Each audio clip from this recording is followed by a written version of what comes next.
ਆ ਜਿੰਨੀਆਂ ਕਾਰਾਂ ਤੁਸੀਂ ਤੁਰ ਭੱਜੀਆਂ ਜਾਂਦੀਆਂ ਦੇਖਦੇ ਹੋ ਇੰਡਸਟਰੀ ਵਾਲਿਆਂ ਦੀਆਂ ਵੱਡੀਆਂ ਵੱਡੀਆਂ ਕਾਰਾਂ, ਉਹਨਾਂ 'ਚ ਸਾਰਾ ਖਰਚਾ ਆਪਣੀ ਰਿਟਰਨ 'ਚ ਸ਼ੋਅ ਕਰਦੇ ਨੇ, ਸਰਕਾਰ ਤੋਂ ਰਿਬੇਟ ਲੈਂਦੇ ਨੇ। ਤੇ ਉਹ ਸਾਰਾ ਜਿੰਨਾ ਉਹਨਾਂ ਦਾ ਇੰਡਸਟਰੀ 'ਚ ਕਸਾਈ ਹੈ ਉਹ 15% ਮਸ਼ੀਨਰੀ ਦੀ ਕਸਾਈ ਲੈਂਦੇ ਨੇ, ਤੇ ਤੁਹਾਡੇ ਲਈ ਹੈ ਨਹੀਂ। ਤੁਹਾਡੇ ਟਰੈਕਟਰ ਘਸਦੇ ਨਹੀਂ, ਤੁਹਾਡੇ ਸੰਦ ਘਸਦੇ ਨਹੀਂ। ਇਹਨੂੰ ਤੁਸੀਂ ਕਰਪਟ ਮੂਵਮੈਂਟ ਬਣਾਤਾ। ਸਾਨੂੰ ਇਹਦੋਂ ਕੋਈ ਲਾਹਾ ਮਿਲ ਸਕਦਾ ਸੀ, ਤੁਸੀਂ ਇਹ ਸਾਰੀ ਅਫਸਰਾਂ ਦੇ ਹੱਥ ਦੇਤੀ, ਉਹ ਲੁੱਟ ਕੇ ਖਾਣ ਲੱਗ ਗਏ। ਸਾਡਾ ਵਿਸ਼ਵਾਸ ਉੱਠ ਗਿਆ। ਅਸੀਂ ਕੋਆਪਰੇਟਿਵ ਅਦਾਰਿਆਂ ਨੂੰ ਇਦਾਂ ਲੈਣ ਲੱਗ ਪਏ ਜਿਵੇਂ ਉਹ ਕਰਜ਼ਾ ਦੇਣ ਵਾਲੇ ਹੀ ਨੇ। ਜੌਲ ਸਾਹਿਬ ਇੱਕ ਮੀਟਿੰਗ 'ਚ ਮੈਨੂੰ ਕੱਢ ਕੇ ਕਾਗਜ਼ ਕਹਿੰਦੇ ਲਓ ਜੀ ਆਪ ਦੇਖ ਲਓ, ਪੜ੍ਹ ਲਓ। ਮੈਂ ਦੇਖਿਆ, ਮੈਂ ਉਹਨੂੰ ਕਿਹਾ ਜੌਲ ਸਾਹਿਬ ਇਹ ਆਪਣੇ ਕੋਲ ਰੱਖਿਓ। ਕਹਿੰਦੇ ਕੀ ਗੱਲ? ਮੈਂ ਕਿਹਾ ਇੱਕ ਮਿੰਟ ਠਹਿਰੋ। ਮੈਂ ਆਪਣੀ ਫਾਈਲ 'ਚੋਂ ਕੱਢਿਆ, ਮੈਂ ਕਿਹਾ ਦੇਖੋ ਆਹੀ ਹੈ ਜਿਹੜਾ ਸਾਨੂੰ ਦਿੰਦੇ ਹੋ। ਕਹਿੰਦੇ ਕੀ ਮਤਲਬ? ਮੈਂ ਕਿਹਾ ਤਾਂ ਮੇਰੇ ਕੋਲ ਵੀ ਹੈਗਾ, ਪਰ ਇਹਦੇ ਤੇ ਸਰਕਾਰੀ ਮੋਹਰ ਨਹੀਂ ਹੈ।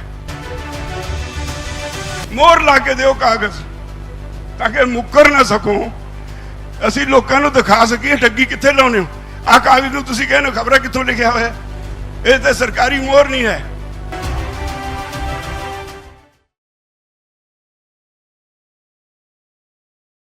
ਵਾਹਿਗੁਰੂ ਜੀ ਕਾ ਖਾਲਸਾ, ਵਾਹਿਗੁਰੂ ਜੀ ਕੀ ਫਤਿਹ। ਮੈਂ 12 ਵਜੇ ਦਾ ਸਮਾਂ ਦਿੱਤਾ ਸੀ ਵੀ ਮੈਂ 12 ਵਜੇ ਆਵਾਂਗਾ। ਗੁਸਤਾਖੀ ਇਹ ਹੋਈ ਮੈਂ ਲੇਟ ਹੋ ਗਿਆ ਕਿਉਂਕਿ ਕੇਂਦਰ ਸਰਕਾਰ ਕਈ ਪਾਸਿਆਂ ਤੋਂ ਸਿੱਧੀ ਗੱਲ ਨਹੀਂ ਕਰਦੀ, ਵਿੰਗੇ ਟੇਢੇ ਢੰਗ ਨਾਲ ਕਰਦੀ ਰਹਿੰਦੀ ਹੈ। ਮੈਨੂੰ ਕੋਈ ਸੁਨੇਹਾ ਮਿਲਿਆ ਵੀ ਸੂਬਾ ਸਰਕਾਰਾਂ ਰਾਹੀਂ ਕੇਂਦਰ ਜਾਣਨਾ ਚਾਹੁੰਦਾ ਹੈ ਜਿਹੜਾ ਤੁਹਾਡੀਆਂ ਜਿਣਸਾਂ ਦੇ ਭਾਅ ਤੈਅ ਕਰਦਾ ਕਮਿਸ਼ਨ, ਉਹਦੇ ਅਧਿਕਾਰ ਖੇਤਰ 'ਚ ਕੀ ਤਬਦੀਲੀ ਕੀਤੀ ਜਾ ਸਕਦੀ ਹੈ ਤੇ ਭਾਅ ਮਿਥਣ ਦੇ ਫਾਰਮੂਲੇ ਵਿੱਚ ਕੀ ਕੀ ਸੋਧਾਂ ਦੀ ਲੋੜ ਹੈ। ਅੱਜ ਸਵੇਰ ਤੋਂ ਮੈਂ ਬੈਠਾ, ਰਾਤੀ ਕੁਝ ਪੜ੍ਹਦਾ ਰਿਹਾ, ਅੱਜ ਸਵੇਰ ਤੋਂ ਬੈਠਾ ਮੈਂ ਸਾਰਾ ਉਹ ਕੇਸ ਲਿਖ ਕੇ ਆਇਆ। ਹੁਣ ਜਾ ਕੇ ਉਹ ਸਰਕਾਰ ਨੂੰ ਭੇਜਣਾ ਹੈ। ਉਹਦੇ ਲਈ ਮੈਂ ਚਾਹਾਂਗਾ ਤੁਹਾਨੂੰ ਵੀ ਪਤਾ ਹੋਵੇ, ਤੁਸੀਂ ਜਿਹੜੇ ਸਵੇਰ ਤੇ ਸ਼ਾਮ ਤੇ ਖੇਤਾਂ 'ਚ ਕੰਮ ਕਰਦੇ ਹੋ, ਜਦੋਂ ਲੜ ਨਹੀਂ ਜੁੜਦੇ ਆਮ ਤੌਰ ਤੇ ਕਹਿ ਦਿੰਦੇ ਹੋ ਮੇਰੀ ਕਿਸਮਤ ਮਾੜੀ ਹੈ, ਇਸ ਕਰਕੇ ਮੇਰਾ ਗੁਜ਼ਾਰਾ ਨਹੀਂ ਹੁੰਦਾ। ਅਸਲੀਅਤ ਤੁਹਾਨੂੰ ਪਤਾ ਨਹੀਂ ਹੁੰਦੀ, ਕੌਣ ਤੁਹਾਡੇ ਜੜ੍ਹਾਂ 'ਚ ਬੈਠਾ ਹੈ ਇਹਦੀ ਤੁਹਾਨੂੰ ਜਾਣਕਾਰੀ ਨਹੀਂ ਹੁੰਦੀ। ਇੱਕ ਤਾਂ ਅਨਪੜ੍ਹਤਾ ਹੈ, ਜਾਂ ਜਿਹੜੇ ਪੜ੍ਹੇ ਲਿਖੇ ਵੀ ਵੀਰ ਨੇ ਉਹ ਇਸ ਸਬਜੈਕਟ ਦੇ ਉੱਤੇ ਧਿਆਨ ਨਹੀਂ ਦਿੰਦੇ। ਪੰਜਾਬੀ ਯੂਨੀਵਰਸਿਟੀ ਪਟਿਆਲਾ ਦੀ ਇੱਕ ਸਟੱਡੀ ਹੈ, ਉਹ ਕਹਿੰਦੇ ਨੇ ਪੰਜਾਬ 'ਚ ਜਿਹਨੂੰ ਸਭ ਤੋਂ ਅਗਾਂਹ ਵਧੂ ਸੂਬਾ ਕਹਿੰਦੇ ਨੇ, ਇਹਦੇ 'ਚ 65% ਕਿਸਾਨ ਤੇ 75% ਖੇਤ ਮਜ਼ਦੂਰ 10ਵੀਂ ਜਮਾਤ ਵੀ ਪਾਸ ਨਹੀਂ ਕਰ ਸਕੇ। ਜਿਹਨੇ 10ਵੀਂ ਵੀ ਪਾਸ ਨਹੀਂ ਕੀਤੀ ਉਹਨੂੰ ਇਹ ਨਹੀਂ ਪਤਾ, ਕਮਿਸ਼ਨ ਦਾ ਨਾਂ ਨਹੀਂ ਪਤਾ, ਜਿਹੜਾ ਕਮਿਸ਼ਨ ਤੁਹਾਡੀਆਂ ਜਿਣਸਾਂ ਦੇ ਭਾਅ ਤੈਅ ਕਰਦਾ ਉਹਦਾ ਢੰਗ ਤਰੀਕਾ ਤਾਂ ਦੂਰ ਦੀ ਗੱਲ, ਔਰ ਕਿਹੜੀਆਂ ਸ਼ਰਤਾਂ ਨੇ ਜਿਨ੍ਹਾਂ ਤੋਂ ਡਰਦਾ ਉਹ ਤੁਹਾਡਾ ਭਾਅ ਠੀਕ ਨਹੀਂ ਮਿੱਥ ਸਕਦਾ। ਇਹ ਗੱਲਾਂ ਸਾਡੀ ਅਨਪੜ੍ਹਤਾ ਕਾਰਨ ਸਾਡੇ ਤੱਕ ਨਹੀਂ ਪੁੱਜੀਆਂ। ਮੈਂ ਇਹ ਸਾਰਾ ਕੇਸ ਹੁਣ ਲਿਖ ਕੇ ਆਇਆ। ਇਹ ਦੇਸ਼ ਜਿਹਦਾ ਅਰਥਚਾਰਾ ਖੜਾ ਹੈ ਸਿਰਫ ਖੇਤੀ ਦੇ ਸਹਾਰੇ। ਅੱਜ ਲਾਕਡਾਊਨ ਦੀ ਗੱਲ ਕਰ ਲਈਏ, ਇੱਕ ਵੱਖਰਾ ਵਿਸ਼ਾ ਹੈ। ਲਾਕਡਾਊਨ ਜਿੰਨੀ ਵਾਰੀ ਹੋਈ ਹੈ ਸਾਰੀ ਦੁਨੀਆ 'ਚ, ਖਾਸ ਤੌਰ ਤੇ ਹਿੰਦੁਸਤਾਨ 'ਚ, ਇੱਥੇ ਦੇ ਸਾਰੇ ਖੇਤਰ ਜਿਹੜੇ ਸੀ, ਸਰਵਿਸ ਸੈਕਟਰ ਹੈ, ਚਾਹੇ ਇੰਡਸਟਰੀ ਦਾ ਸੈਕਟਰ ਹੈ, ਚਾਹੇ ਕੋਈ ਵਪਾਰ ਦਾ ਸੈਕਟਰ ਹੈ, ਹਰ ਸੈਕਟਰ ਮੰਦੀ 'ਚ ਚਲਾ ਗਿਆ, ਘਾਟੇ 'ਚ ਚਲਾ ਗਿਆ। ਜੇ ਦੇਸ਼ ਅੱਜ ਬਚਿਆ ਹੋਇਆ ਹੈ ਤਾਂ ਸਿਰਫ ਤੇ ਸਿਰਫ ਖੇਤੀ ਸੈਕਟਰ ਦੇ ਸਹਾਰੇ ਬਚਿਆ ਹੋਇਆ। ਜੇ ਤੁਸੀਂ ਮਿਹਨਤ ਨਾ ਕੀਤੀ ਹੁੰਦੀ, ਜੇ ਤੁਸੀਂ ਅੰਨ ਪੈਦਾ ਨਾ ਕੀਤਾ ਹੁੰਦਾ, ਗੁਦਾਮ ਨਾ ਭਰੇ ਹੁੰਦੇ, ਤਾਂ ਜਿਸ ਤਰ੍ਹਾਂ ਦੀ ਹਾਲਤ ਪੈਦਾ ਹੋ ਗਈ ਸੀ ਤਾਂ ਦੇਸ਼ ਵਿੱਚ ਭੁੱਖਮਰੀ ਫੈਲ ਜਾਂਦੀ ਜਾਂ ਲੁੱਟ ਖੋਹ ਪੈ ਜਾਂਦੀ ਅਨਾਜ ਲਈ। ਤੁਸੀਂ ਗੋਦਾਮ ਇੰਨੇ ਤੂੜ ਕੇ ਭਰ ਦਿੱਤੇ, ਸਿਰਫ ਇਸੇ ਵਜ੍ਹਾ ਕਰਕੇ ਦੇਸ਼ ਵਿੱਚ ਸ਼ਾਂਤੀ ਹੈ। ਹੁਣ ਇਹ ਭਾਅ ਮਿਥਣ ਦੀ ਇੱਕ ਪ੍ਰਕਿਰਿਆ ਹੈ। मैं जदों पढ़दा, मैं बड़ी बारी ये ते लिखिया, जदों प्रक्रिया बारे मैं पढ़दा, सच पुछो कालजा मूँह नूं आउंदा है। किते इंसाफ वाली गल नेड़े तेड़े भी नहीं।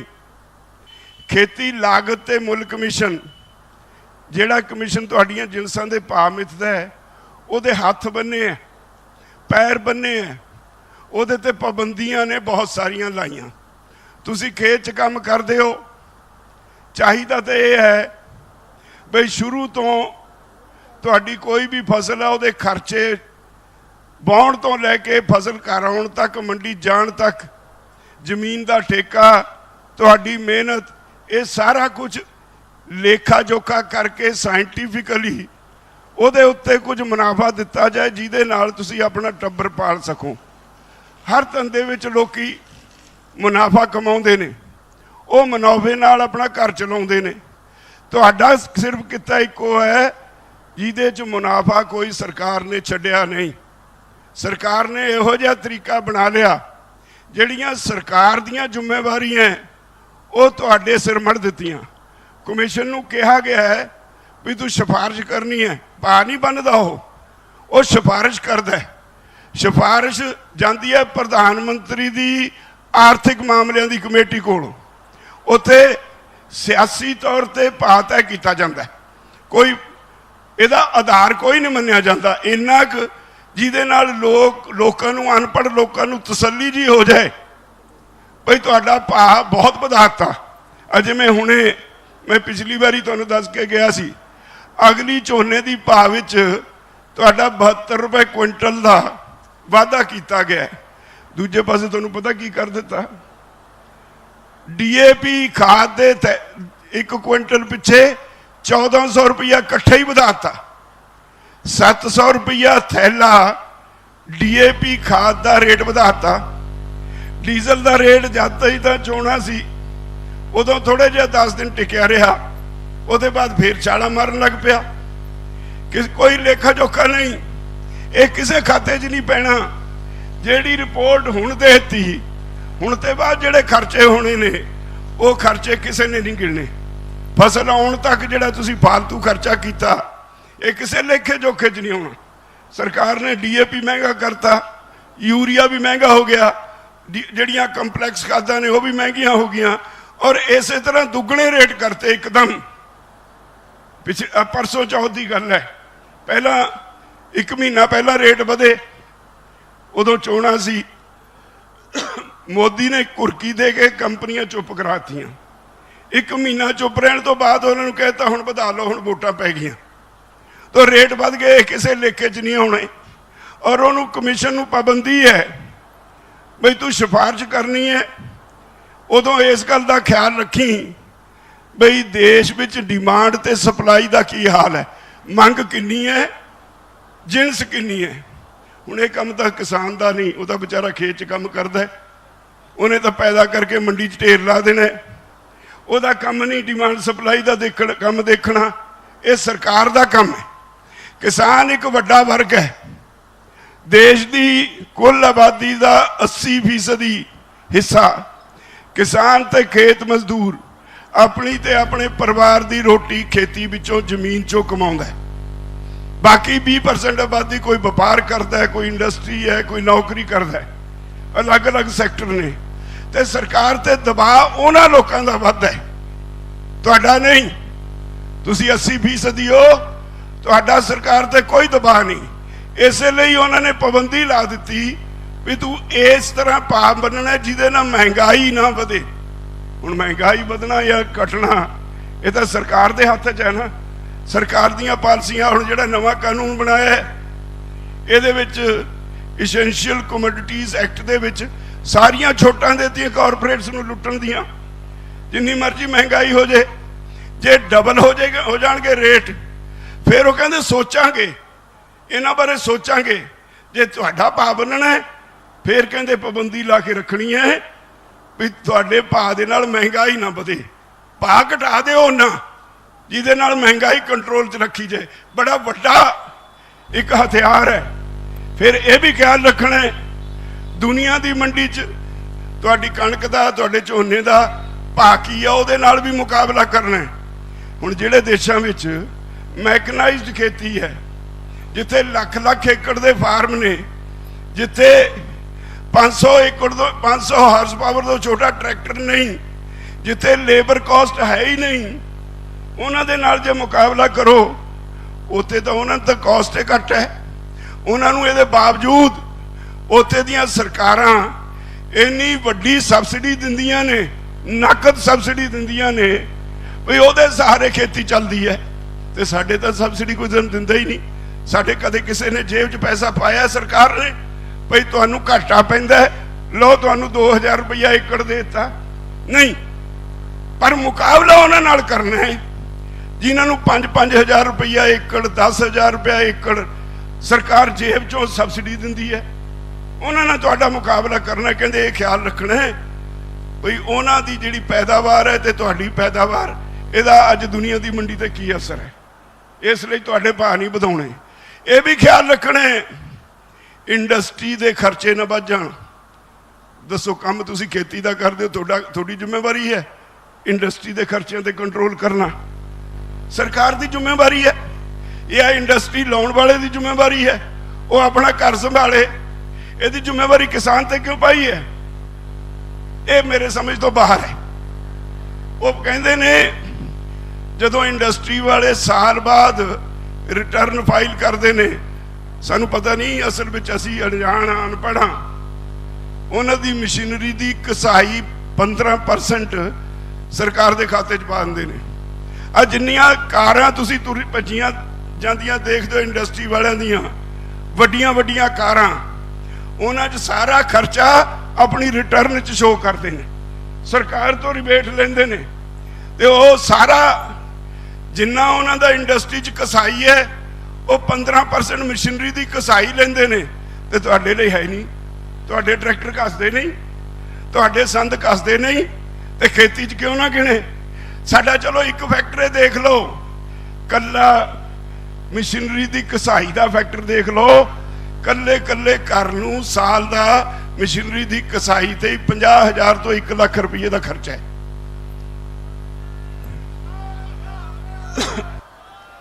ਤੋ ਇਹ ਗੱਲਾਂ ਨਾ ਅਸੀਂ ਗੌਲੀਆਂ ਤੇ ਉਹਨਾਂ ਨੇ ਸਾਨੂੰ ਪੁੱਛਿਆ ਨਹੀਂ, ਪਾਬੰਦੀ ਲਾਤੀ। ਤੁਹਾਡਾ ਮਸ਼ੀਨਰੀ ਦੀ ਘਸਾਈ ਦਾ ਖਰਚਾ ਕਿਤੇ ਗਿਣਿਆ ਹੀ ਨਹੀਂ ਜਾਂਦਾ। ਤੇ ਅੱਜ ਖੇਤੀ ਸਰੂਪ ਬਦਲ ਗਿਆ ਖੇਤ ਦਾ। ਕੋਈ ਸਮਾਂ ਹੁੰਦਾ ਸੀ ਜਿਹਨੂੰ ਅੱਜ ਕੁਦਰਤੀ ਖੇਤੀ ਕਹਿ ਕੇ ਪ੍ਰਚਾਰਿਆ ਜਾਂਦਾ ਹੈ। ਕੋਈ ਸਮਾਂ ਹੁੰਦਾ ਸੀ ਅਸੀਂ ਸੰਨਮੀ ਖੇਤੀ ਕਰਦੇ ਸੀ, ਉਦੋਂ ਸਗੋਂ ਸੌਖੇ ਸੀ। ਅੱਜ ਨਾਲੋਂ ਸੌਖੇ ਸੀ, ਨਾ ਕਰਜ਼ਾ ਹੁੰਦਾ ਸੀ ਸਿਰ, ਤੇ ਨਾ ਕੋਈ ਹੋਰ ਕਿਸੇ ਕਿਸਮ ਦੀ ਚਿੰਤਾ। ਜੋ ਪੈਦਾ ਕੀਤਾ ਆਨੰਦ ਨਾਲ ਖਾ ਲਿਆ, ਢੋਲੇ ਦੀਆਂ ਲਾਈਆਂ, ਸੱਥ 'ਚ ਬੈਠੇ, ਇੱਕ ਦੂਏ ਨੂੰ ਟਿਚਰਾਂ ਕੀਤੀਆਂ, ਘਰ ਨੂੰ ਆ ਗਏ, ਕਿਸੇ ਸਿਰ ਕਰਜ਼ਾ ਨਹੀਂ ਸੀ, ਸੌਖੇ ਸੀ। ਸਰਕਾਰ ਦੀ ਲੋੜ ਸੀ, ਆਬਾਦੀ ਵੱਧ ਰਹੀ ਆਬਾਦੀ ਦੇ ਨਾਲ ਉਹਨਾਂ ਨੂੰ ਅਨਾਜ ਚਾਹੀਦਾ ਸੀ। ਤੁਹਾਡੇ ਹਰੇ ਇਨਕਲਾਬ ਦਾ ਡਰਾਮਾ ਰਚ ਕੇ ਤੁਹਾਨੂੰ ਇਹ ਇੱਕ ਨਵੀਂ ਚੀਜ਼ ਤੁਹਾਡੇ ਅੰਦਰ ਵਾੜਤੀ ਵੀ 20 ਕੁਇੰਟਲ ਝਾੜ ਸੀ, ਇਹ ਤਾਂ ਹੁਣ 30 ਵੀ ਨਿਕਲ ਸਕਦਾ ਹੈ, ਇਹ ਤਾਂ 40 ਵੀ ਨਿਕਲ ਸਕਦਾ ਹੈ। ਰੋਜ਼ ਨਵੀਆਂ ਤਕਨੀਕਾਂ। ਤੁਸੀਂ ਕਹਿੰਦੇ ਹੋ ਫਲਾਣੇ ਨੇ 25 ਕੱਢ ਲਿਆ, ਮੈਂ 30 ਕੱਢਣਾ, ਹੋਰ ਸਿੱਟ ਦੋ 2 ਥੈਲੇ ਖਾਦ ਦੇ, ਹੋਰ ਪਾ ਦੋ ਯੂਰੀਆ, ਕੋਈ ਲੇਖਾ ਨਹੀਂ, ਕੋਈ ਜੋਖਾ ਨਹੀਂ। ਤੇ ਉਹਦੇ 'ਚ ਤੁਸੀਂ ਕਿਉਂਕਿ ਲੇਖੇ ਜੁਖੇ ਕਰਦੇ ਨਹੀਂ, ਮੈਨੂੰ ਪਤਾ ਹੈ।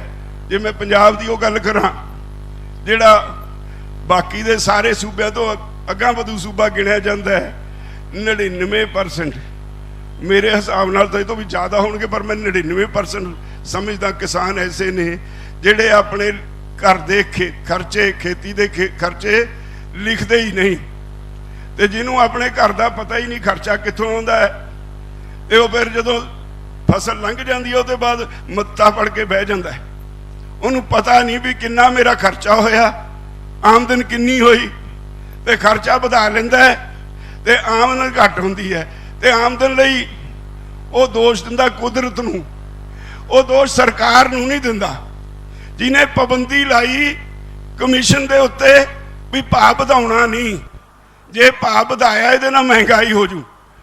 ਭਾਅ ਵਧਾਉਣਾ ਨਹੀਂ, ਜੇ ਭਾਅ ਵਧਾਇਆ ਤਾਂ ਇੰਡਸਟਰੀ ਦੀ ਕਾਸਟ ਸਟਰਕਚਰ ਤੇ ਅਸਰ ਪੈਂਦਾ, ਉਹ ਮਹਿੰਗਾਈ ਹੁੰਦੀ ਹੈ।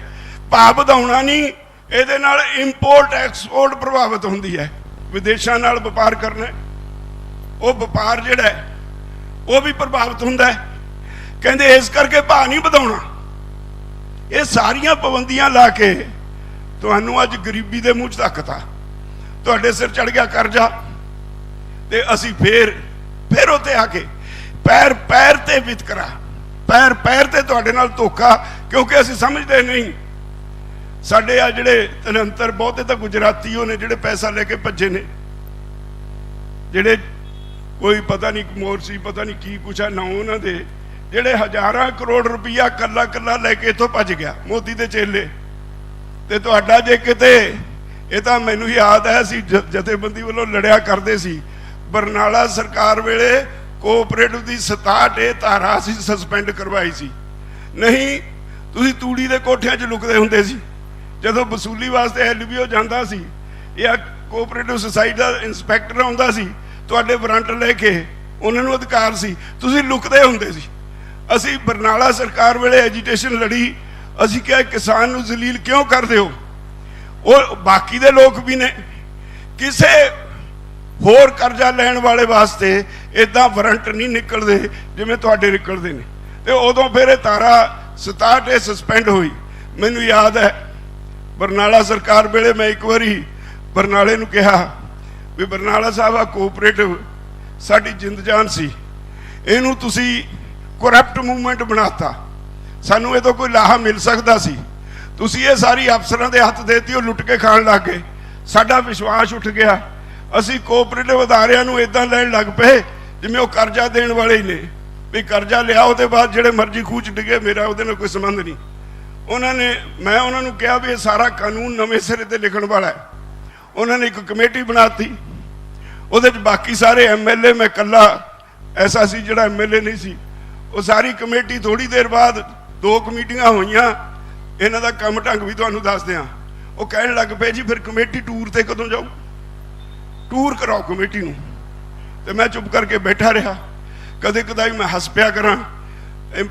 ਆਪਣੇ ਮਨੋਹਰ ਸਿੰਘ ਗਿੱਲ ਇੱਥੇ ਮਿਨਿਸਟਰ ਵੀ ਰਹੇ ਨੇ, ਅਫਸਰ ਬਹੁਤ ਵੱਡੇ ਰਿਟਾਇਰ ਹੋਏ ਨੇ, ਉਹ ਹੁੰਦੇ ਸੀ ਮੈਂਬਰ ਸੈਕਟਰੀ। ਉਹ ਮੈਨੂੰ ਕਹੀ ਜਾਣ ਰਾਜੇਵਾਲ ਇਹ ਤੇਰਾ ਧੰਨਵਾਦ ਕਰਦੇ ਨੇ, ਤੂੰ ਐਡੀ ਵੱਡੀ ਕਮੇਟੀ ਬਣਾਤੀ ਜਿਹਨੂੰ ਇੰਨੇ ਅਧਿਕਾਰ ਦਵਾਤੇ, ਤੂੰ ਹੱਸੀ ਜਾਂਦਾ ਹੈ।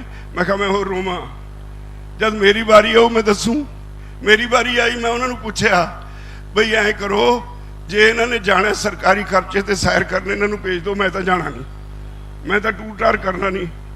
ਜੇ ਕਹਿੰਦੇ ਜੀ ਕਿਉਂ, ਅੱਗੇ ਅਸੀਂ ਸਰਕਾਰੀ ਖਰਚੇ ਤੇ ਟੂਰ ਕਰਦੇ। ਇੱਕ MLA ਬੋਲਿਆ, ਮੈਂ ਨਾਂ ਨਹੀਂ ਲੈਣੇ ਉਹਨਾਂ ਦੇ, ਮੈਂ ਉਹਨੂੰ ਕਿਹਾ ਵੀ ਭਲੇ ਮਾਨਸ ਤੂੰ ਕਹਿੰਦਾ ਅਮਰੀਕਾ ਜਾਣਾ ਹੈ, ਅਮਰੀਕਾ 'ਚ ਕਿਹੜੀ ਕੋਆਪਰੇਟਿਵ ਹੈ ਜਿਹੜੀ ਤੂੰ ਦੇਖਣ ਜਾਣਾ ਹੈ? ਜੇ ਤੂੰ ਰਿਸ਼ਤੇਦਾਰਾਂ ਨੂੰ ਮਿਲਣ ਜਾਣਾ ਤਾਂ ਹੀ ਕਹਿਣਾ ਨਾ। ਦੂਜੇ ਨੂੰ ਮੈਂ ਕਿਹਾ ਤੂੰ ਕਹਿਣਾ ਕੈਨੇਡਾ ਜਾਓ, ਕੈਨੇਡਾ 'ਚ ਕਿਹੜੀ ਕੋਆਪਰੇਟਿਵ ਹੈ? ਉੱਥੇ ਤਾਂ ਕੈਪੀਟਲਿਸਟ ਇਕੋਨਮੀ ਹੈ, ਤੇ ਤੂੰ ਕਿਹੜਾ ਕੈਨੇਡਾ ਵਿੱਚ ਕੋਆਪਰੇਟਿਵ ਸਟੱਡੀ ਕਰਨ ਜਾਏਗਾ? ਰੌਲਾ ਪੈ ਗਿਆ, ਕਈ ਬੰਦੇ ਵਾਕ ਆਊਟ ਕਰਕੇ ਭੱਜ ਕੇ, ਕਈ ਮੀਟਿੰਗਾਂ 'ਚ ਗੈਰ ਹਾਜ਼ਰ ਰਹੇ, ਲੜ ਪਏ, ਤੇ ਮੈਂ ਵੀ ਮਸਤ ਹੋ ਕੇ ਆਪਣਾ ਕੰਮ ਕਰੀ ਗਿਆ। ਫਿਰ ਇੱਕ ਮੀਟਿੰਗ 'ਚ ਮੈਨੂੰ ਮਨੋਹਰ ਸਿੰਘ ਗਿੱਲ ਕਹਿੰਦਾ ਹੈ ਵੀ ਕਾਹਦੇ ਤੇ ਆਏ ਹੋ? ਮੈਂ ਕਿਹਾ ਕਾਰ ਤੇ। ਗੱਡੀ ਦੀ ਚਾਬੀ ਦਿਓ, ਮੈਨੂੰ ਲੋੜ ਹੈ। ਮੈਂ ਭੱਜ ਜਾਂਦਾ ਸੀ। ਦੁਪਹਿਰ ਵੇਲੇ ਸਾਰਿਆਂ ਨੂੰ ਰੋਟੀ ਆਉਂਦੀ ਸੀ 5 ਸਟਾਰ ਹੋਟਲ 'ਚੋਂ, ਤੇ ਮੈਂ ਉਦੋਂ ਤੁਰ ਜਾਂਦਾ ਸੀ, ਮੈਂ ਤਾਂ ਘਰੋਂ ਖਾ ਕੇ ਆਇਆ। ਤੇ ਉਹ ਮੇਰੀ ਚਾਬੀ ਲੈ ਕੇ ਕਹਿੰਦਾ ਬਸ ਹੁਣ ਤੂੰ ਫਸ ਗਿਆ, ਤੂੰ ਅੱਜ ਮੇਰੀ ਕਾਰ 'ਚ ਜਾਣਾ। ਇੱਕ ਹੋਟਲ 'ਚ ਲੈ ਗਏ, ਚੰਡੀਗੜ੍ਹ ਦੇ ਵੱਡੇ ਹੋਟਲ 'ਚ, ਉੱਥੇ ਰੋਟੀ ਖਾਣ ਬੈਠ ਗਏ। ਮੇਰੇ ਕੋਲ ਬੈਠ ਗਿਆ ਮਨੋਹਰ ਸਿੰਘ ਗਿੱਲ, ਨਾਲ ਕੁਦਰਤੀ ਉਹਨੇ 2 ਉਹ MLA ਬਿਠਾ ਲਏ, ਇੱਕ ਕੈਨੇਡਾ ਵਾਲਾ, ਇੱਕ ਅਮਰੀਕਾ ਵਾਲਾ। ਇੱਕ ਨੂੰ ਪੁੱਛਦਾ ਉਹ ਫਲਾਨਾ ਤੇਰਾ ਰਿਸ਼ਤੇਦਾਰ ਕਿਵੇਂ ਹੈ? ਕਹਿੰਦਾ ਮੇਰਾ ਕੁੜਮ ਹੈ। ਤੇਰੀ ਕੁੜੀ ਵਿਆਹੀ ਹੈ ਕਿ ਮੁੰਡਾ? ਉਹ ਕਹਿੰਦੇ ਮੇਰੀ ਕੁੜੀ ਵਿਆਹੀ ਹੈ। ਹੇਠੋਂ ਮੇਰੇ ਪੈਰ ਮਾਰਿਆ ਮਨੋਹਰ ਸਿੰਘ ਗਿੱਲ ਨੇ, ਆ ਰਿਸ਼ਤੇਦਾਰੀ ਹੈ ਤੈਨੂੰ ਦੱਸਤੀ। ਦੂਜੇ ਨੂੰ ਪੁੱਛਦਾ ਹੈ ਕੈਨੇਡਾ 'ਚ ਤੇਰਾ ਮੁੰਡਾ ਹੈ ਕੋਈ ਕੁੜੀ? ਕਹਿੰਦਾ ਮੁੰਡਾ ਹੈ। ਤੇ ਮੈਨੂੰ ਫੇਰ ਪੈਰ ਮਾਰਿਆ ਵੀ ਦੇਖ ਲੈ ਇਹਦੇ ਕਰਕੇ ਕਹਿੰਦੇ ਸੀ। ਤੇ ਹੌਲੀ ਹੌਲੀ ਇਹ ਮੈਨੂੰ ਕਹਿੰਦਾ ਹੈ ਵੀ ਚੱਲ ਯਾਰ ਹੁਣ ਇੰਨਾ ਤਾਂ ਨਾ ਆੜ, ਇੱਥੇ ਦਾ ਹੀ ਟੂਰ ਕਰਾ ਦੇ, ਇੱਥੇ ਦੇ ਖਾਤਰ ਤਾਂ ਮੰਨ ਜਾ। ਮੈਂ ਕਿਹਾ ਚਲੋ ਇੱਥੇ ਮੰਨ ਜਾਂਦੇ ਆ ਗਏ। ਅਸੀਂ ਗੁਜਰਾਤ ਗਏ, ਅਸੀਂ ਮਹਾਰਾਸ਼ਟਰ ਗਏ, 2 ਸੂਬਿਆਂ ਦਾ ਟੂਰ ਸੀ। ਮਹਾਰਾਸ਼ਟਰ ਜਾਂਦੇ ਨੇ, ਜਿਹੜਾ ਜਾਂਦਾ ਉਹਨੂੰ ਸ਼ੂਗਰ ਮਿਲਾਂ ਦਿਖਾਉਣ ਲੈ ਜਾਂਦੇ ਨੇ। ਉੱਥੇ ਪਲੂਰਲ ਵੋਟਿੰਗ ਸਿਸਟਮ ਹੈ, ਇੱਕ ਵੱਖਰਾ ਵਿਸ਼ਾ ਹੈ।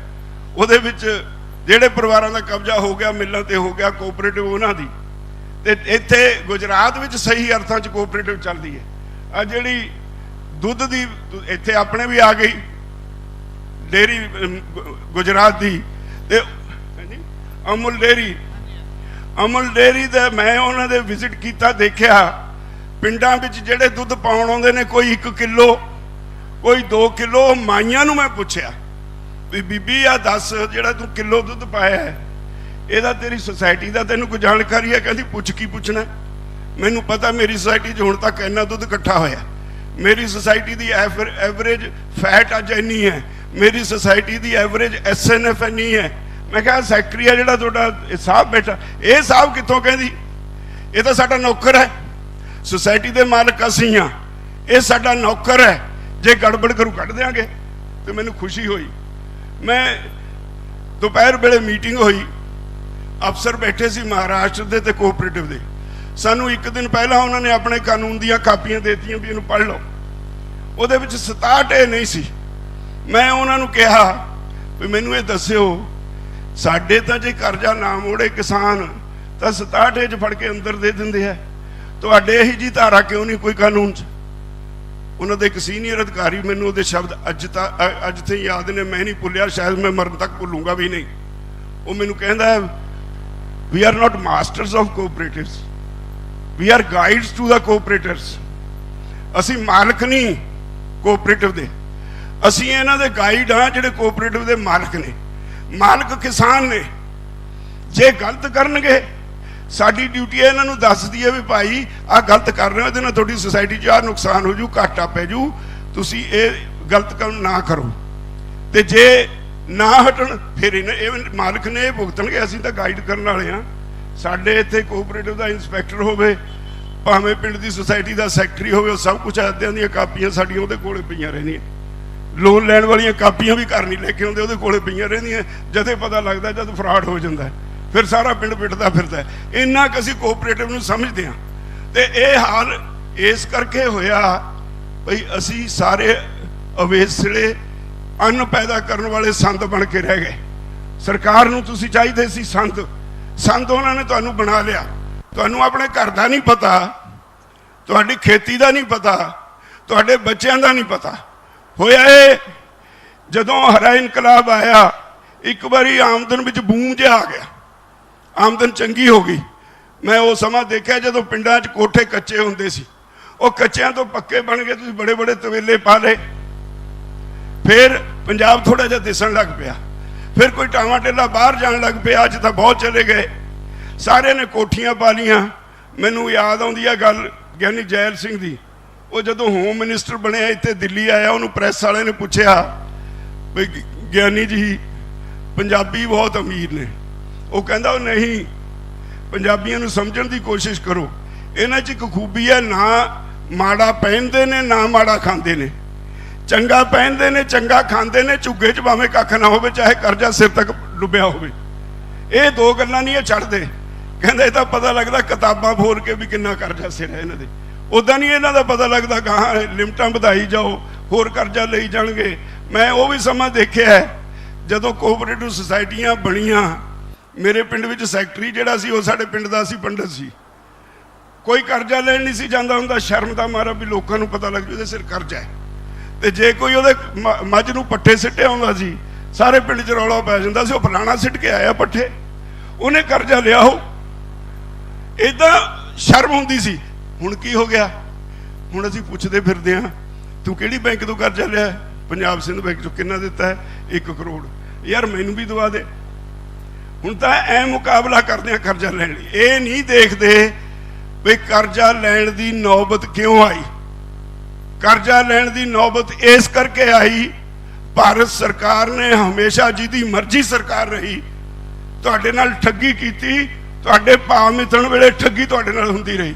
ਮੈਨੂੰ ਯਾਦ ਹੈ 84 ਦੇ ਗਵਰਨਰ ਦੇ ਘਰਾਓ ਵੇਲੇ ਅਸੀਂ ਇੱਕ ਕਮੇਟੀ ਬਣਵਾ ਲਈ, ਮੰਗਾਂ ਸਾਰੀਆਂ ਮੰਨੀਆਂ ਗਈਆਂ ਸੀ, ਉਹਦੇ ਸਰਕਾਰ ਫਸ ਗਈ। ਅਸੀਂ ਕਿਹਾ ਵੀ ਸਰਕਾਰ ਦੱਸੇ ਵੀ ਜਿਹੜਾ ਸਾਡੇ ਕੋਲੋਂ ਤੁਸੀਂ ਬਿਜਲੀ ਦਾ ਬਿੱਲ ਵਸੂਲਦੇ ਹੋ ਉਹਨਾਂ ਖਰਚਿਆਂ 'ਚ ਵੀ ਗਿਣਦੇ ਹੋ, ਤੁਸੀਂ ਗਿਣਦੇ ਨਹੀਂ, ਇਹ ਤਸੱਲੀ ਕਰਾਓ। ਕਮੇਟੀ ਬਣ ਗਈ, ਦਿੱਲੀ ਤੱਕ ਤਾਰਾਂ ਖੜ ਗਈਆਂ ਵੀ ਸਿਆਪਾ ਪੈ ਗਿਆ। ਉਹ ਤਾਂ ਜਦ ਬਿਜਲੀ ਦੇ ਖਰਚੇ ਮੰਗਣਗੇ ਉਹਦੇ ਨਾਲ ਸਾਰੀ ਡਿਟੇਲ ਮੰਗਣਗੇ, सरकार का भेद खुल जू भी किते किते असीं ठगी लाउने आ। वो जिहड़े अफसर ने बनाई सी कमेटी वो चक के आसाम च मारिया गुस्से च। थोड़ी देर बाद मीटिंगां हुंदियां रहियां। जौहल साहब एक मीटिंग च मैनूं कढ के कागज कहंदे लो जी आप देख लो पढ़ लो। मैं देखा, मैं उन्होंने कहा जौहल साहब अपने कोल रखियो। कहंदे की गल? मैं कहा 1 मिनट ठहरो। मैं अपनी फाइल चों कढ़िया, मैं कहा देखो आही है जिहड़ा सानूं दिंदे हो। कहंदे की मतलब? मैं कहा तो मेरे कोल भी हैगा पर इहदे ते सरकारी मोहर नहीं है। मोहर ला के दिओ कागज ताकि मुकर ना सको, असीं लोकां नूं दिखा सकीए ठगी कित्थे लाउने हो। आ कागज नूं तुसीं कहने खबरा कित्थों लिखिया होया, ये तो सरकारी मोहर नहीं है। उसके बाद जौहल नूं अपनी रिपोर्ट च लिखना पिया भी 10 साल तो वध हो गए। 1986 च लिखदा हो 10 साल तो वध हो गए पंजाब के किसानों नूं केंद्र सरकार ने घट पा दे के हमेशा निचोड़िया। उन्हां दा मुनाफा उन्हां कोल छड्डिया नहीं और वो करजे के जाल च फसी जाते हैं, चीकां मारते हैं। आ पिछे बादल सरकार वेले 2007 च मैं बादल नूं लोकां दे इकट्ठ च सद्दिया किसान भवन च। उन्होंने कहा भी बादल साहब असी सारी उम्र लाती, असी किसानां पिछे नारे मारे जाने, कई बारी जेलों च गए, सानू ये तो दस दो किते असी गलत राह तो नहीं पे हुए। किसान बीमार क्यों हो गए, खेती बीमार क्यों है, यदि एक स्टडी करा दी। कहते बोलो करा देना। मैं कहा असी 4 फसलां मुख पैदा करते हैं, कणक गन्ना नरमा ते झोना। यदि स्टडी करा दो किन्ना साडा खर्चा आया, मिलिया सानू किन्ना, जे घाटा पिया किन्ना घाटा पिया, मुनाफा होया तो किन्ना मुनाफा होया, ये कढ़ के दे दिओ। उन्होंने एक कमेटी बनाती डॉक्टर घुम्मण की चेयरमैनशिप च, एक डॉक्टर रंगी किसान कमीशन तो, एक खेतीबाड़ी यूनिवर्सिटी तो डॉक्टर सिद्धू, तिन्ने अर्थशास्त्री लाते। वो 4 तो नहीं 2 फसलां उन्होंने स्टडी कीतियां, कणक ते झोना। 1966-67 तो 2007-8 तक उन्होंने स्टडी करके हर साल जिहड़ा घाटा पिया घाटा कढ़ता, जिहड़े साल मुनाफा होया मुनाफा कढ़ता। उसके बाद वो कहते ने ये 20-25 साल के अरसे विच पंजाब के किसानों नूं कणक और झोने च, सिर्फ कणक ते झोने च 6,896 करोड़ रुपये का कणक ते झोने च घाटा पै गया। सरकारी रिपोर्ट है 6,896 करोड़। तो मैं कहा भी इनू जे दा ब्याज गिन लो तो 2 लाख करोड़ बनता है।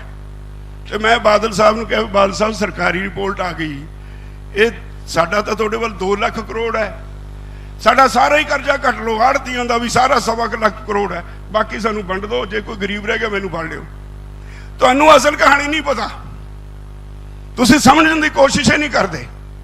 तुसीं सवेर तो शाम थी सिर च मिट्टी पवाई जाने हो। मेरे वीरो थोड़ा जिहा खर्चे लिखने सीखो, लिखो। जब तुसीं लिखोगे तुहानू पता लगू, जब सत्थ च बैठोगे सारे नू दसोगे, एक दूए नाल मुकाबला करोगे, फिर पता लगू भी जिहड़ा DAP इकट्ठा ही 1400 रुपये क्विंटल वध गया, इहदा तुहाडी आमदन ते किन्ना असर पैगा। जिहड़ा डीजल का रेट वध गया, ये तुहाडे बच्चों की फीस लै गया। तो ये सारा कुछ सानू इस करके नहीं पता लगता, असी आप अखां खोल के नहीं तुरते। तो मैं तो चलो तुहाडी जिम्मेवारी है एक, वो मैं चक्की फिरदा। मैं तो अज बहुत लंबा चौड़ा लिख के आया, वो भेजूंगा। मैं तो लिख के आया बहुत कुछ भी खेती अज आम खेती नहीं रही, ये टैक्नोलॉजी ओरिएंटेड हो गई। ये साइंस ते आधारित खेती है। तुसीं जदों किसान की मेहनत गिणदे हो, पता की करते हैं, वो कहते अज 1 घंटा खेत गेड़ा मार के आया, अद्धा 1 घंटा लिख लिया, दूजे दिन अद्धा घंटा गेड़ा मार के आया, अद्धा घंटा लिख लिया। सारे 6 महीनों में खेत जाण दा तुहाडा वो 25 के 26 घंटे गिणदे ने, वो 26 घंटे थोड़ी मजदूरी गिण लेंदे ने। तो मैं लिख के आया भी किसान तो 24 घंटे अपने खेत वास्ते वेला है, वो खेती करता है, होर कोई काम नहीं करता। ਉਹਦੀ हर फसल के उत्ते 6 महीने की ਉਹਦੀ ਜਿਹੜੀ ਦਿਹਾੜੀ ਆ, ਉਹਦੇ परिवार की मेहनत 6 महीने की इकट्ठी गिनी जाए, घंटिਆਂ 'ਚ ना गिनी जाए। मैं तो यह भी लिख के आया भी ਜਿਹੜਾ किसान खेती करता हुण ये स्किल्ड वर्कर है, अनस्किल्ड नहीं। ये हुनर है एक। अज के जमाने च खेती बिना सोचे समझे नहीं हुंदी। कल्ली कल्ली गल तुसीं यूनीवर्सिटी की करन जाते हो? खेतीबाड़ी यूनीवर्सिटी टैक्नोलॉजी सीखण जाते हो, उत्थे नवीं खोजां हुंदियां सीखण जाते हो। तुसीं किते रसाले पढ़ते हो, किते खेतीबाड़ी वालियां दे कैंपां जाते हो, अपणियां फसलां दीयां बीमारियां दसदे हो, ते हुण अज खेती आम खेती रह गई। ये तो एक स्किल हो गई। तो किसान दे जदों खर्चे गिणदे हो, ਉਹਦੇ ਸਕਿਲਡ ਵਰਕਰ ਵਾਲੇ ਖਰਚੇ ਕਿਉਂ ਨਹੀਂ ਗਿਣਦੇ? ਉਹਨੂੰ ਅਨਸਕਿਲਡ ਲੇਬਰ ਕਿਉਂ ਗਿਣਦੇ ਹੋ? ਜੇ ਕਿਸਾਨ ਦੀ ਮਸ਼ੀਨਰੀ ਦੀ ਕਸਾਈ ਹੈ, ਜੇ ਇੰਡਸਟਰੀ ਨੂੰ 15% ਕਸਾਈ ਤੁਸੀਂ ਦਿੰਦੇ ਹੋ ਸਾਲ ਬਾਅਦ ਉਹਦੀ ਬੈਲੈਂਸ ਸ਼ੀਟ 'ਚ, ਤੇ ਕਿਸਾਨ ਦੀ ਕਸਾਈ ਕਿਉਂ ਨਹੀਂ ਗਿਣਦੇ? ਜੇ ਨੈਚੁਰਲ ਕੈਲੈਮਿਟੀਜ਼, ਕਿਤੇ ਹੜ੍ਹ ਆ ਗਿਆ, ਕਿਤੇ ਸੋਕਾ ਪੈ ਗਿਆ, ਕਿਤੇ ਗੜੇ ਪੈ ਗਏ, ਸਾਨੂੰ ਤਰਸਾ ਕੇ 2-3 ਹਜ਼ਾਰ 4 ਹਜ਼ਾਰ ਰੁਪਇਆ ਕਿੱਲਾ ਦਿੰਦੇ ਹੋ, ਸਾਨੂੰ ਸਿੱਧਾ ਹੀ ਹਰੇਕ ਕੁਇੰਟਲ ਦੇ ਪਿੱਛੇ 25% ਦੇ ਦਿਓ। ਅਸੀਂ ਤੁਹਾਡੇ ਮਗਰ ਹਾੜੇ ਕਿਉਂ ਕੱਢੀਏ? ਹਰ ਸਾਲ ਹਰ ਫਸਲ ਤੇ 25% ਕੁਦਰਤੀ ਆਫਤਾਂ ਦਾ ਸਾਨੂੰ ਦੇ ਦਿਓ। ਅਸੀਂ ਸਰਕਾਰ ਕੋਲ ਹਾੜੇ ਨਹੀਂ ਕੱਢਾਂਗੇ। ਸਾਨੂੰ ਸਰਕਾਰ ਦਿਖਾ ਕੇ ਸ਼ੀਸ਼ੇ ਵਾਂਗੂ ਕਿਹੜਾ ਖਰਚਾ ਕਿਵੇਂ ਗਿਣਿਆ ਉਹਦੀ ਲਿਸਟ ਪ੍ਰਸਾਰਿਤ ਕਰੇ। ਆਮ ਕਿਸਾਨ ਨੂੰ ਪਤਾ ਲੱਗ ਜਾਏ ਵੀ ਠੀਕ ਲਿਖਿਆ ਕਿ ਗਲਤ ਲਿਖਿਆ ਹੈ, ਉਹਦੇ ਉੱਤੇ 50% ਮੁਨਾਫਾ ਦੇ ਦਿਓ। ਆ ਜਿਹੜਾ ਇਹਨਾਂ ਨੇ ਦੁਹਾਈ ਪਾ ਕੇ ਵੋਟਾਂ ਲਈਆਂ ਸੀ, ਅਸੀਂ ਸਵਾਮੀਨਾਥਨ ਕਮਿਸ਼ਨ ਦੀ ਰਿਪੋਰਟ ਲਾਗੂ ਕਰਾਂਗੇ, ਉਹ ਰਿਪੋਰਟ ਤਾਂ ਲਾਗੂ ਕੀ ਕਰਨੀ ਸੀ, ਇਹਨਾਂ ਨੇ ਆਪਣੇ ਕੋਲੋਂ ਹੀ A2+FL ਇੱਕ ਫਾਰਮੂਲਾ ਕੱਢ ਲਿਆ ਔਰ ਕਹਿਣ ਲੱਗ ਪਏ ਵੀ ਲਓ ਜੀ ਅਸੀਂ ਤਾਂ ਇਹਨਾਂ ਦੀ ਮੰਗ ਪੂਰੀ ਕਰਤੀ। ਜਿਹੜੀ ਕਿ ਜਦੋਂ ਸਰਕਾਰ ਬਣੀ, ਸੁਪਰੀਮ ਕੋਰਟ 'ਚ ਰਿਟ ਹੋਈ, ਆ ਬੈਠੇ ਨੇ ਬਹਿਰੂ ਸਾਹਿਬ, ਉੱਥੇ ਜਾ ਕੇ ਲਿਖਤੀ ਕਹਿੰਦੇ ਨੇ ਵੀ ਜੇ ਅਸੀਂ ਇਹ ਰਿਪੋਰਟ ਲਾਗੂ ਕਰਤੀ, ਸਰਕਾਰ ਤਾਂ ਕਰੇ ਨਹੀਂ ਸਕਦੀ, ਸਾਰਾ ਦੇਸ਼ ਦਾ ਜਿਹੜਾ ਅਰਥਚਾਰਾ ਹੈ ਉਹ ਹਿੱਲ ਜਾਏਗਾ, ਤਹਿਸ ਨਹਿਸ ਹੋ ਜਾਏਗਾ, ਇਸ ਕਰਕੇ ਅਸੀਂ ਇਹ ਰਿਪੋਰਟ ਲਾਗੂ ਨਹੀਂ ਕਰ ਸਕਦੇ। ਫਿਰ ਸਾਲ ਬਾਅਦ ਕਹਿਤਾ ਵੀ ਲਾਗੂ ਵੀ ਕਰਤੀ। ਔਰ ਆਪਣੇ ਆਪ ਹੀ ਉਹ ਸਮਝਦੇ ਆ ਵੀ ਕਿਸਾਨ ਨੂੰ ਸਮਝ ਨਹੀਂ, ਹਰ ਵਾਰੀ ਨਵਾਂ ਫਾਰਮੂਲਾ ਤੁਹਾਡੇ ਸਾਹਮਣੇ ਰੱਖ ਦਿੰਦੇ ਆ। ਤਾਂ ਮੈਂ ਤੁਹਾਨੂੰ ਬੇਨਤੀ ਕਰਦਾ ਭਰਾਵੋ, ਇੱਕ ਤਾਂ ਸਮਝਣਾ ਸਿੱਖੋ। ਦੂਸਰੀ ਗੱਲ, ਮੈਂ ਹੁਣ ਸਮਾਂ ਬਹੁਤਾ ਨਹੀਂ ਲੈਣਾ, ਮੈਂ ਉਹ ਰਿਪੋਰਟ ਭੇਜਣੀ ਵੀ ਆ। ਮੈਂ ਇੱਕ ਗੱਲ ਜ਼ਰੂਰ ਤੁਹਾਨੂੰ ਬੇਨਤੀ ਕਰਨੀ ਹੈ, ਸਿਹਤ ਦਾ ਖਿਆਲ ਜ਼ਰੂਰ ਰੱਖੋ। ਸਰਕਾਰ ਦੀ ਕੋਸ਼ਿਸ਼ ਇਹ ਵੀ ਹੈ, ਇੱਕ ਸੁਪਰੀਮ ਕੋਰਟ 'ਚ ਇਹਨਾਂ ਨੇ ਆਪਣੇ ਚਹੇਤੇ ਤੋਂ ਸਾਡੇ ਖਿਲਾਫ ਰਿਟ ਪਵਾਈ ਹੋਈ ਹੈ। ਉਹ ਰਿਟ 'ਚ ਕਹਿੰਦੇ ਨੇ ਜੀ ਇਹ ਇੱਥੇ ਇਕੱਠੇ ਹੋਏ ਨੇ, ਕਰੋਨਾ ਫੈਲ ਜੂ। ਹਾਲਾਂਕਿ ਕਰੋਨਾ ਉਹਨਾਂ ਦੇ ਘਰਾਂ 'ਚ ਜਾ ਵੜਿਆ, ਅਸੀਂ ਇੱਥੇ ਸੇਫ ਹਾਂ। ਔਰ ਫਿਰ ਵੀ ਮੈਂ ਤੁਹਾਨੂੰ ਬੇਨਤੀ ਕਰਨਾ, ਸੇਫ ਰਹਿਣ ਵਾਸਤੇ ਇੱਕ ਤਾਂ ਜਿਵੇਂ ਸਾਰਿਆਂ ਨੂੰ ਕਿਹਾ ਪਾਣੀ ਗਰਮ ਪੀਓ, ਕਾੜਾ ਰੋਜ਼ ਪੀਓ, ਔਰ ਠੰਡੀਆਂ ਚੀਜ਼ਾਂ ਨਾ ਖਾਓ। ਵਿਟਾਮਿਨ ਸੀ ਦੀਆਂ ਗੋਲੀਆਂ, ਡੀ ਦੀਆਂ ਗੋਲੀਆਂ ਅਸੀਂ ਇੱਥੇ ਆਪਣੇ ਹਸਪਤਾਲ ਸਪਲਾਈ ਕਰਦੇ ਹਾਂ, ਤੁਹਾਨੂੰ ਤੁਹਾਡੇ ਲੰਗਰਾਂ 'ਚ ਪਹੁੰਚਾਵਾਂਗੇ। ਅੱਜ ਕੱਲ੍ਹ ਦੇ ਵਿੱਚ ਆ ਜਾਣਗੀਆਂ ਤੁਹਾਡੇ ਕੋਲ ਕਾਫੀ ਮਾਤਰਾ 'ਚ। ਅਸੀਂ ਸਾਰਿਆਂ ਨੂੰ ਵਿਟਾਮਿਨ ਸੀ ਤੇ ਵਿਟਾਮਿਨ ਡੀ ਦੀਆਂ ਗੋਲੀਆਂ ਕੁਝ ਆਪਣੇ ਆਪ ਕੁਝ ਲੰਗਰਾਂ 'ਚ ਦੇਈ ਵੀ ਜਾਂਦੇ ਨੇ, ਤੇ ਹੁਣ ਸਾਰਿਆਂ ਵਾਸਤੇ ਅਸੀਂ ਪ੍ਰਬੰਧ ਕਰਤਾ, ਆ ਜਾਣਗੀਆਂ ਤੁਹਾਡੇ ਕੋਲ, ਉਹ ਸਾਰੇ ਲਓ। ਇੱਕ ਦੂਸਰੀ ਇੱਕ ਬੇਨਤੀ ਤੁਹਾਨੂੰ ਹੋਰ ਕਰਨੀ, ਜਿਵੇਂ ਪਿਛਲੀ ਵਾਰੀ ਤੁਹਾਨੂੰ ਦੱਸਿਆ ਸੀ, ਹੁਣ ਸਮਾਂ, ਹੁਣ ਅਸੀਂ ਅੰਦੋਲਨ ਨੂੰ ਤੇਜ਼ ਕਰਨਾ ਹੈ। ਉਹਦੇ ਲਈ ਕੱਲ੍ਹ ਨੂੰ ਪਹਿਲਾ ਵੱਡਾ ਜਥਾ 2 ਥਾਵਾਂ ਤੋਂ, ਇੱਕ ਤਾਂ ਟਿਕਰੀ ਬਾਰਡਰ ਤੇ ਜਾਏਗਾ, ਇੱਕ ਸ਼ੰਭੂ ਤੋਂ ਸਿੱਧਾ ਤੁਹਾਡੇ ਕੋਲ ਆਏਗਾ। ਤੁਹਾਨੂੰ ਬੇਨਤੀ ਹੈ, ਇੱਕ ਤਾਂ ਲੰਗਰਾਂ ਵਾਲੇ ਉਹਨਾਂ ਦਾ ਪਹਿਲਾਂ ਲੰਗਰ ਦਾ ਪ੍ਰਬੰਧ ਕਰਕੇ ਰੱਖਿਓ, ਉਹ ਤੁਹਾਡੇ ਕੋਲ ਠਹਿਰਨਾ ਉਹਨਾਂ ਨੇ, ਉਹ ਵੀ ਆਪੋ ਆਪਣੇ ਇਲਾਕੇ ਦੇ ਜਿਹੜੇ ਬੰਦੇ ਨੇ ਉਹਨਾਂ ਦਾ ਕੁਝ ਐਡਜਸਟਮੈਂਟ ਇੱਦਾਂ ਆਪਣੀ ਕਰ ਲਿਓ। ਔਰ ਬਾਕੀ ਪਿੱਛੇ ਆਪਣੇ ਭਾਈਚਾਰੇ ਨੂੰ ਸੁਨੇਹੇ ਦਿਓ ਵੀ ਆਹ ਦਿਨੇ ਅਸੀਂ 15-16 ਤਰੀਕ ਤੱਕ ਉਹੀ ਪਹਿਲਾਂ ਵਾਲਾ ਇਕੱਠ ਇੱਥੇ ਫੇਰ ਕਰਨਾ ਚਾਹੁੰਦੇ ਹਾਂ। ਮੈਂ ਉਮੀਦ ਕਰਦਾ ਜਿਵੇਂ ਪੰਜਾਬ 'ਚੋਂ ਸਾਰੇ 'ਚੋਂ ਹੁੰਗਾਰਾ ਮਿਲ ਰਿਹਾ ਹੈ, ਜਿਸ ਤਰ੍ਹਾਂ ਲੋਕੀ ਆ ਰਹੇ ਨੇ, ਤੇ ਇੱਥੇ ਫੇਰ ਉਹ ਪਹਿਲਾਂ ਵਾਲੀ ਚਹਿਲ ਪਹਿਲ ਹੋਏਗੀ। ਔਰ ਇਹ ਮੋਰਚਾ ਜਿਸ ਤਰ੍ਹਾਂ ਹੁਣ ਸਰਕਾਰ ਕਰਦੀ ਹੈ, ਵਿੰਗੇ ਟੇਢੇ ਢੰਗ ਨਾਲ ਇੱਧਰੋਂ ਉੱਧਰੋਂ ਕਨਸੂਆਂ ਆਉਂਦੀਆਂ ਨੇ, ਬਸ ਉਹਨਾਂ ਦੀ ਵੀ ਹੋਈ ਪਈ ਆ। ਪਰ ਮੈਂ ਫੇਰ ਵੀ ਉਹਨਾਂ ਨੂੰ ਇੱਕ ਵਾਰਨਿੰਗ ਦੇ ਦਿਆਂ, ਤੁਸੀਂ ਸਾਡਾ ਗੁੱਸਾ ਦੇਖ ਲਿਆ, ਸਾਡਾ ਗੁੱਸਾ ਵੀ ਅਸੀਂ ਹੁਣ ਤੁਹਾਡੇ ਕੋਲੋਂ ਕੁਝ ਸਿੱਖ ਲਿਆ। ਅਸੀਂ ਹੁਣ ਨਿਰੇ ਉਹ ਕਮਲੇ ਰਮਲੇ ਨਹੀਂ ਰਹੇ, ਸਾਨੂੰ ਸਮਝ ਆ ਗਈ ਵੀ ਤੁਹਾਨੂੰ ਵੋਟ ਦੀ ਚੋਟ ਹੀ ਸਮਝ ਆਉਂਦੀ ਹੈ। ਅਸੀਂ ਬੰਗਾਲ 'ਚ ਜਾ ਕੇ ਚੋਟ ਕੀਤਾ, ਰੋਜ਼ ਮੰਤਰੀ, ਰੋਜ਼ ਪ੍ਰਧਾਨ ਮੰਤਰੀ ਰਹਿੰਦੇ ਹੀ ਬੰਗਾਲ 'ਚ ਸੀ, ਵੱਡਾ ਅਰਬਾਂ ਖਰਬਾਂ ਦਾ ਬਜਟ ਖਰਚਿਆ, ਲੋਕਾਂ ਨੂੰ ਮੂਰਖ ਬਣਾਉਂਦੇ ਰਹੇ, ਅਖੀਰ ਲੋਕਾਂ ਨੇ ਪਟਕਾ ਮਾਰੇ। ਉਹ ਤੁਹਾਡੇ ਇਸ ਅੰਦੋਲਨ ਦਾ ਸਿੱਟਾ ਹੈ।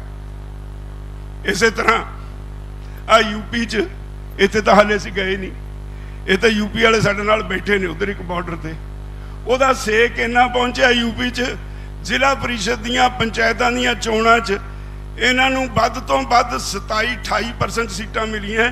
ਬਾਕੀ ਸਾਰੀਆਂ SP BSP ਤੇ ਆਜ਼ਾਦ ਲੋਕ ਲੈ ਗਏ। ਕਰਾਰੀ ਚਪੇੜ ਮਾਰੀ ਲੋਕਾਂ ਨੇ। ਤੇ ਹੁਣ ਮੈਂ ਦੱਸ ਦਿਆਂ ਮੋਦੀ ਨੂੰ, ਜੇ ਜੜਾਂ ਪਟਾਉਣੀਆਂ ਅਸੀਂ ਤਿਆਰ ਹਾਂ ਪੱਟਣ ਨੂੰ। ਹੁਣ ਅਸੀਂ ਤੇਰੀਆਂ ਜੜਾਂ ਪੱਟਣ ਦੀ ਤਿਆਰੀ ਕਰੀ ਬੈਠੇ ਹਾਂ। ਜੇ ਨਾ ਗੱਲ ਮੁਕਾਈ ਤਾਂ यूपी ਸਭ ਤੋਂ ਵੱਡਾ ਸੂਬਾ ਦੇਸ਼ ਦਾ। उत्तराखंड ਵਿੱਚ ਮਿਲਾ ਕੇ ਸਭ ਤੋਂ ਵੱਧ ਸੀਟਾਂ 85 ਸੀਟਾਂ ਲੋਕ ਸਭਾ ਦੀਆਂ ਇੱਥੋਂ ਬਣਦੀਆਂ। ਤੇ ਆ ਪੰਚਾਇਤ ਇਲੈਕਸ਼ਨ ਨੇ ਦੱਸਤਾ ਤੁਹਾਡਾ ਡਾਂਗ ਵਾਲਾ ਜਿਹੜਾ ਮੁੱਖ ਮੰਤਰੀ ਸੀ ਉਹਦੀ ਵੀ ਪਰਵਾਹ ਨਹੀਂ ਕੀਤੀ, ਡਾਂਗ ਦੀ ਵੀ ਕਿਸੇ ਨੇ। ਉਹਦੀ ਡਾਂਗ ਦੇ ਹੁੰਦਿਆਂ ਹੋਇਆਂ ਵੀ ਲੋਕਾਂ ਨੇ ਤੁਹਾਨੂੰ ਪਟਕਾ ਮਾਰਿਆ। ਜਿੱਦਣ ਅਸੀਂ ਜਾ ਬੜੇ ਨਾ, ਹੋਰ ਅਸੀਂ 15-20 ਦਿਨ ਉਡੀਕਣਾ। 15-20 ਦਿਨ ਤੇ ਬਾਅਦ ਅਸੀਂ ਕਰ ਰਹੇ ਹਾਂ। ਪਰਸੋਂ ਟਕੈਤ ਸਾਹਿਬ ਨੂੰ ਕਿਹਾ ਸੀ ਵੀ ਹੁਣ ਤੇਰਾ ਸੂਬਾ ਮਿੱਤਰਾ ਚੱਲ ਉੱਧਰ ਨੂੰ, ਰੋਜ਼ ਰੈਲੀ ਹਰਿਆਣੇ 'ਚ, ਰਾਜਸਥਾਨ 'ਚ, ਪੰਜਾਬ 'ਚ ਰੈਲੀਆਂ ਹੁੰਦੀਆਂ ਸੀ।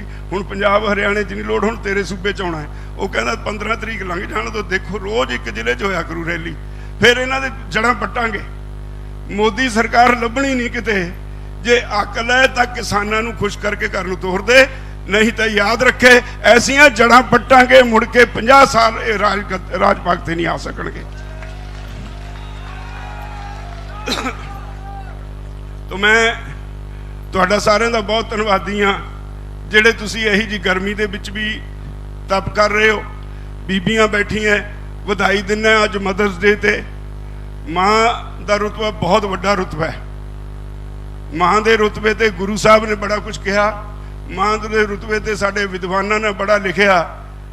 ते मां दी जेड़े लोग जेड़े बच्चे इज्जत नहीं करते वो जिंदगी च कदे कामयाब नहीं हुंदे। मां कदे अपने बच्चे नूं माड़ा नहीं कहंदी, वो हमेशा उन्होंने असीस दिंदी है। मां हमेशा ये लोचदी है मरदे दम तक मेरा बच्चा तरक्की करे। ये दिन मनाउण दा मकसद यही है, याद कराउण दा मकसद है भी तुहाडी मां भी कुछ है, तुहाडी मां दी अहमियत है। ਇਹਦੇ ਲਈ ਇਹ ਦਿਨ ਮਨਾਏ ਜਾਂਦੇ ਨੇ। ਮਾਂ ਦੀ ਅਹਿਮੀਅਤ ਦੱਸਣ ਲਈ। ਮਾਵਾਂ ਚੁੱਪ ਹੁੰਦੀਆਂ ਨੇ।